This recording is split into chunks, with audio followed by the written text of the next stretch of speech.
વંદે માતરમ વિદ્યાર્થી મિત્રો, કેમ છો? મજામાં ને? વિદ્યાર્થી મિત્રો, આપણે આગળના વિડીયોમાં ચિત્રો દ્વારા પહેલી ABCDની ઓળખ તો મેળવી લીધી.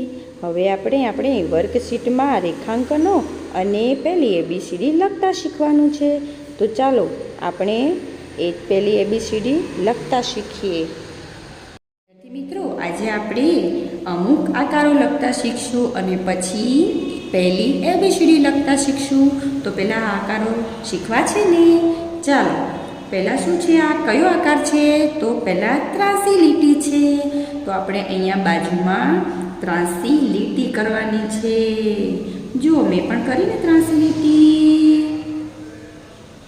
હવે બાજુમાં પણ આપણે ત્રાંસી લીટી કરશું. થઈ લીટી. હવે આગળના જે આ ખાના છે ને એમાં તમારે જાતે કરવાનું છે. હવે છે બીજી ત્રાંસી લીટી. તો આ બાજુ ત્રાંસી લીટી જમણી બાજુ આપણે લઈ જવાનું છે. અહીંયા પણ આપણે ત્રાંસી લીટી કરશું.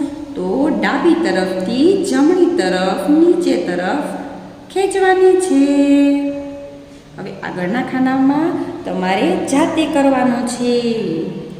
હવે અહીંયા L આકાર આપ્યો છે. તો આપણે પહેલાં જમણી બાજુથી નીચે તરફ ડાબી તરફ લઈ આવવાની છે અને સીધી લીટી કરવાની છે. ફરી આપણે એ જ આકાર બાજુમાં દોરશો. તો જમણી બાજુથી નીચે તરફ ડાબી તરફ ખેંચશું અને નીચે સીધી લીટી કરશું. થયો ને L આકાર? હવે આગળના ખાનામાં તમારે જાતે દોરવાનું છે.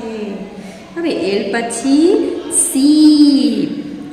સીધો C આપેલો છે. તો આપણે ઉપરથી નીચે તરફ અર્ધ ગોળ કરવાનું છે. બરાબર? હવે ફરી પાછું બે બાજુમાં દોરશું. તો બાજુમાં પણ એવી રીતે જ આમ દોરશું. હવે આગળના ખાનામાં તમારે જાતે દોરવાનું છે. હવે ઊંધો સીધો સીધો થઈ ગયો. હવે આપણે ઊંધો સી કરવાનો છે. તો આવી રીતે ગોળ કરશું. આ છે ઊંધો સી. હવે એવો જ ઊંધો સી પાછો બાજુમાં પણ દોરશું. તો જો મેં દોર્યો ને એવી રીતે તમારે પણ શાંતિથી પેન્સિલથી દોરવાનું છે. અને આગળના જે ખાના છે એમાં તમારે ફરી પાછું એવી રીતે જ આગળ દોરવાનું છે. હવે ઊંધા સી પછી જે. તો આપણે ઉપરથી લીટી ખેંચવાની છે. તે આવી રીતે અહીંયા નીચે ગોળ. થયું ને જે? હવે ઉપરથી બાજુમાં પણ ફરી પાછું ઉપરથી લીટી ખેંચવાની ધીરે ધીરે અને ગોળ. શું બન્યો? જે. હવે આ જે પછી કયો આકાર છે? તો યુ. ઉપરથી ખેંચવાનો, નીચેથી ગોળ કરવાનો અને ફરી પાછું ઉપર ખેંચવાની લીટી. શું થયું? યુ. ફરી પાછું બાજુમાં આપણે દોરશો એવો આકાર. તો પહેલાં ઉપરથી લીટી ખેંચશું, નીચેથી ગોળ કરશું અને ઉપર ખેંચશું ફરી પાછી લીટી. થયા ને યુ? હવે આ ચાર ખાનામાં આગળ તમારે જાતે દોરવાના છે. હવે આવે છે એક્સ. તો પહેલાં ડાબી બાજુથી જમણી બાજુ લીટી કરશું અને જમણી બાજુથી ડાબી તરફ ખેંચશું. તો શું થયું? એક્સ. ફરી પાછું જમણી બાજુથી નીચે ડાબી તરફ ખેંચશું લીટી અને જમણી બાજુથી ડાબી અને ડાબીથી જમણી. થયો ને એક્સ? તો આગળના ખાનામાં એવી રીતે આપણે એક્સ ફરી પાછા દોરવાના છે. હવે ઊંધો એલ. તો પહેલાં ડાબી બાજુથી જમણી બાજુ નીચે લીટી દોરશું અને સીધી લીટી કરશું. થયો ને એલ? ઊંધો. હવે પાછું ડાબી તરફથી જમણી બાજુ નીચે તરફ લીટી ખેંચશું અને આગળની તરફ લીટી ખેંચશું. થઈ ગયો ને એલ? હવે આગળના ખાનામાં તમારે જાતે કરવાના છે. વિદ્યાર્થી મિત્રો, આપણે નવા નવા આકારો તો શીખી ગયા. હવે આપણે શું શીખવાનું છે? A to Z લખતા શીખવાનું છે. તો આ શું છે? A for apple. તો આપણે બાજુમાં લખવાનું છે A for apple. બાજુમાં પણ લખશું A for apple. હવે આગળના જે ખાના છે એમાં તમારે જાતે લખવાનું છે for apple. હવે A for apple પછી શું આવશે? B for ball. તો અહીંયા લખશું B for ball. બાજુમાં પણ લખશું B for ball. અને આગળના ખાનામાં તમારે જાતે લખવાના છે. હવે આવશે C for cat. તો ઉપરથી લીટી ખેંચીને નીચે તરફ ગોળ કરવાનું છે. તો બનશે C for cat. એવો જ પાછો આપણે બાજુમાં દોરશું. તો C for cat. cat એટલે બિલાડી. હવે C પછી શું આવશે? D. D for dog. dog એટલે કૂતરો. D for dog. dog એટલે કૂતરો. હવે આગળના ખાનામાં તમારે જાતે કરવાના છે. હવે D પછી શું આવશે? E for elephant. E for elephant. બાજુમાં પણ આપણે લખશું E for elephant.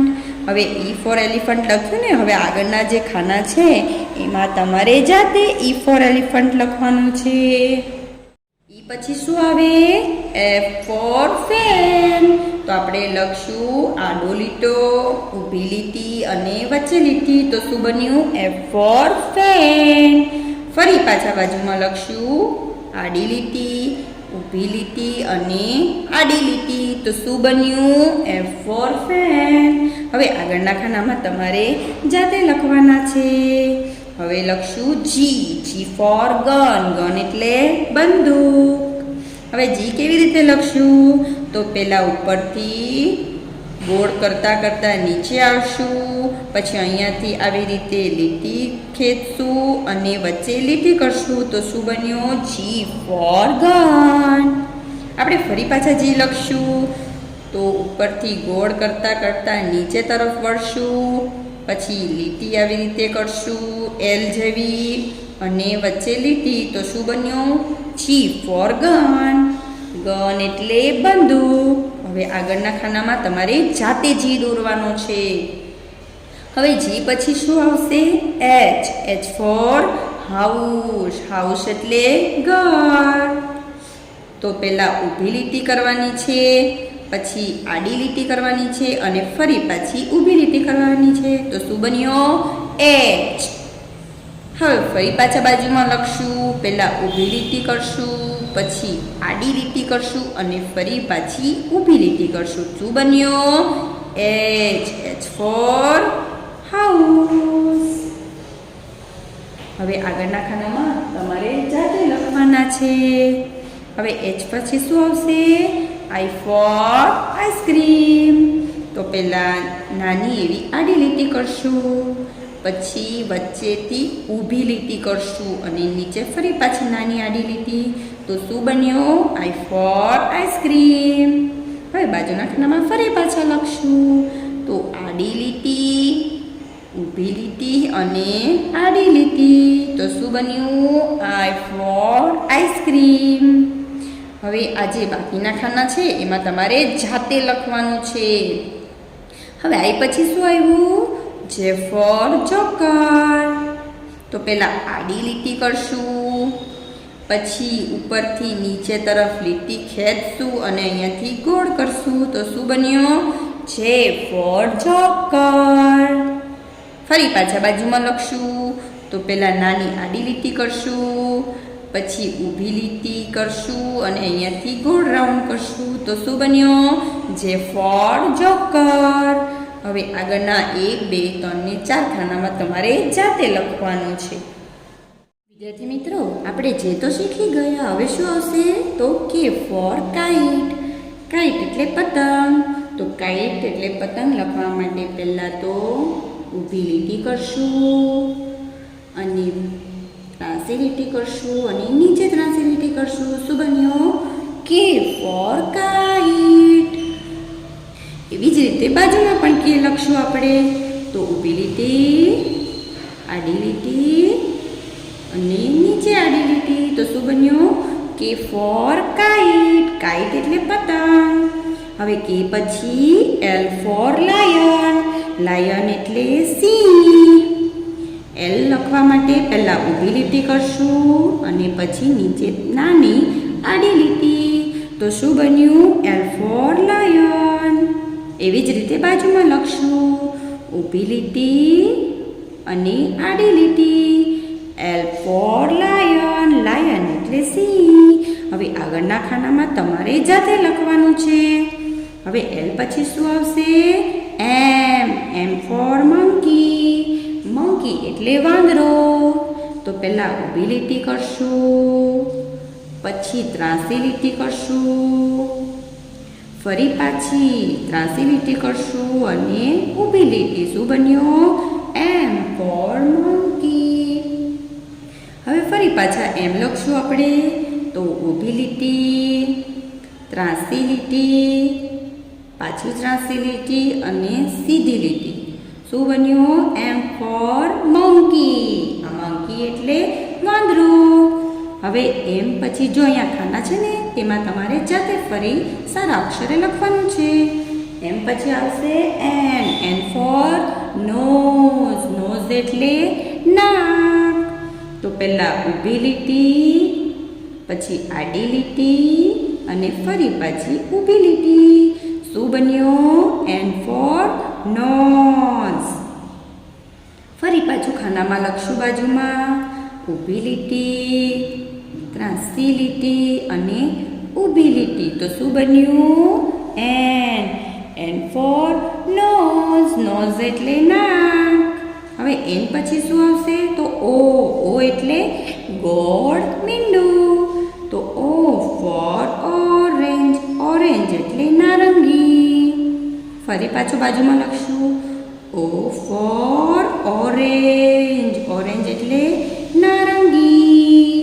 હવે આ જે ખાના છે ને આગળના, એમાં તમારે ફરી પાછું જાતે લખવાનું છે. પછી કયો મૂળાક્ષર આવ્યો? તો પી ફોર પેરોટ. પેરોટ એટલે પોપટ. તો પહેલા ઊભી લીટી અને અંડું. તો શું બન્યું? P four parrot. પેરટ એટલે પોપટ. પાછું આપણે બાજુમાં જેવી રીતે લખશું. તો પી ફોર પેરટ. પેરટ એટલે પોપટ. હવે આગળના ખાનામાં જાતે લખશું. હવે પી પછી ક્યુ. ક્યુ ફોર ક્વીન. ક્વીન એટલે રાણી. હવે ક્યુ બનાવવા માટે પહેલાં તો કરશું ગોળ, રાઉન્ડ અને ત્રાંસો લીટો. તો શું બન્યું? ક્યુ ફોર ક્વીન. ક્વીન એટલે રાણી. ફરી પાછું બાજુમાં લખશું. તો ગોળ, રાઉન્ડ અને ત્રાંસો લીટી. બન્યું ક્યુ ફોર ક્વીન. ક્વીન એટલે રાણી. હવે આગળના ખાનામાં જાતે લખશું. ક્યુ પછી કયો મૂળાક્ષર આવશે? તો R. R for rabbit. Rabbit એટલે સસલું. ફરી પાછા બાજુમાં લખશું. તો આર ફોર રેબિટ. રેબિટ એટલે સસલું. આર પછી કયો છે? એસ. એસ ફોર સન. સન એટલે સૂર્ય. તો પહેલા ઊંધો સી, પછી સી ને અહીંથી ખેંચી લેવાનો એટલે સીધો સી. શું બન્યો? એસ ફોર સન. સન એટલે સૂર્ય. એવી જ રીતે બાજુમાં લખશું આપણે.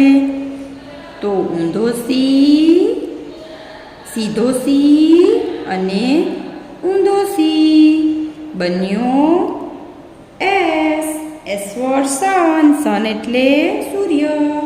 હવે એસ પછી શું આવશે? તો ટી ફોર ટાઈગર.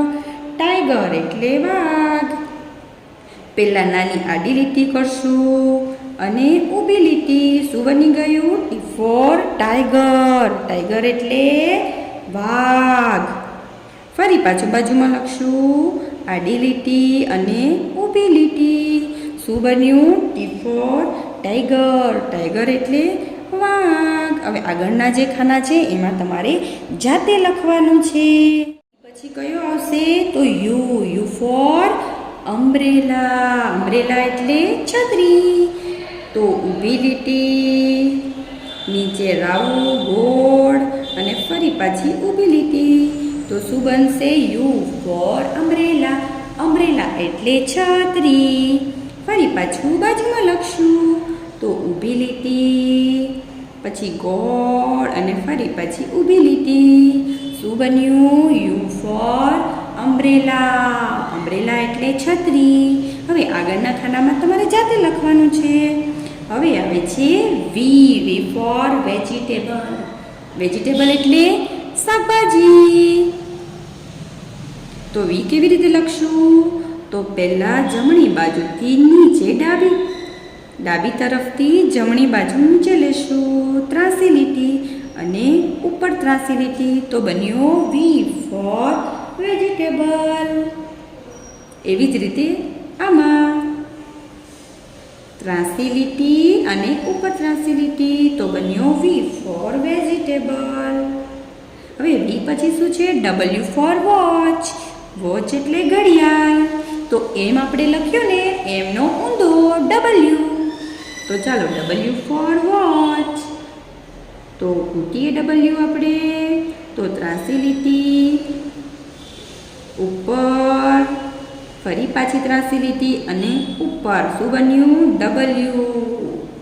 એવી રીતે બાજુના ખાનામાં ફરી લખશું. તો ત્રાસી લીટી, ઊભી લીટી, ફરી પાછી ઊભી લીટી અને ફરી પાછી ત્રાસી લીટી. બન્યું ડબલ્યુ ફોર વોચ. હવે ડબલ્યુ પછી શું છે? તો X for Christmas tree. Christmas tree એટલે નાતાલનું ઝાડ. તો પહેલાં તો ડાબી બાજુથી જમણી બાજુ લીટી ખેંચશું અને જમણી બાજુથી ડાબી બાજુ. તો શું બન્યું? X for Christmas tree. Christmas tree એટલે નાતાલનું ઝાડ. ફરી પાછા એક્સ લખશું. તો ડાબી બાજુથી જમણી બાજુ અને જમણી બાજુથી ડાબી બાજુ. શું બન્યું? એક્સ પછી શું છે? વાય. તો વાય માટે પહેલાં આપણે નાનો વી બનાવીશું અને નીચે લીટી ખેંચ લેશું. શું બન્યું? Y for yacht. યોટ એટલે યોટ. ફરી પાછો વાય બનાવશું. તો પહેલાં નાનો વી બનાવશું અને નીચે લીટી ખેંચશું એટલે બનશે વાય ફોર યોટ એટલે યોટ. હવે વાય પછી શું આવે? છેલ્લો અક્ષર. છેલ્લો અક્ષર શું છે? Z for zebra. તો પહેલાં આડી લીટી, પછી ત્રાસી લીટી અને ફરી પાછી આડી લીટી. શું બન્યું? Z for zebra. ઝીબ્રા એટલે ઝીબ્રા. આડી લીટી, ત્રાસી લીટી, આડી લીટી. Z for zebra. ઝીબ્રા એટલે ઝીબ્રા. વિદ્યાર્થી મિત્રો, આપણે જે વર્કશીટમાં પહેલી ABCD અને જે રેખાંકનો લખ્યા છે તે જો અસાઇનમેન્ટમાં બાકી હોય તો અસાઇનમેન્ટમાં લખશું અને અસાઇનમેન્ટમાં લખાઈ ગયા હોય તો આપણે એ નોટમાં સારા અક્ષરે લખવાનું છે. તો હવે આપણે આગળના વિડીયોમાં મળશું. ત્યાં સુધી આવજો.